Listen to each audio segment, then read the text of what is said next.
ఇతర మంత్రులు ఫైళ్ల క్లియరెన్స్ కు డబ్బులు తీసుకుంటారంటూ చేసిన వ్యాఖ్యలపై మంత్రి కొండా సురేఖ వివరణ ఇచ్చారు. తాను చేసిన వ్యాఖ్యలను కొందరు తప్పుగా వక్రీకరించారని మండిపడ్డారు. తాను గత బీఆర్ఎస్ ప్రభుత్వంలో మంత్రుల పనితీరును ఉద్దేశించి ఆ వ్యాఖ్యలు చేశానని చెప్పారు. కొందరు కావాలని వాటిని తప్పుగా చూపుతున్నారని మండిపడ్డారు మంత్రి కొండా సురేఖ. మరి నేను ఒక ఫారెస్ట్ మినిస్టర్ గా ఉన్నాను కాబట్టి నా దగ్గరికి కొన్ని కంపెనీలవి క్లియరెన్స్ కోసం అని చెప్పి ఫైల్స్ వస్తూ ఉంటాయి. మామూలుగా మంత్రులు అట్లాంటి ఫైల్స్ వచ్చినప్పుడు డబ్బులు తీసుకొని క్లియరెన్స్లు ఇస్తూ ఉంటారు.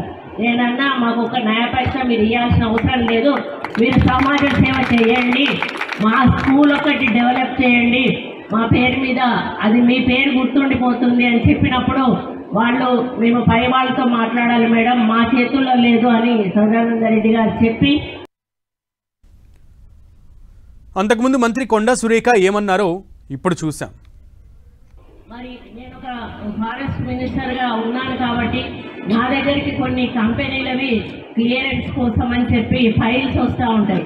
మామూలుగా మంత్రులు అట్లాంటి ఫైల్స్ వచ్చినప్పుడు డబ్బులు తీసుకొని క్లియరెన్స్లు ఇస్తూ ఉంటారు. నేను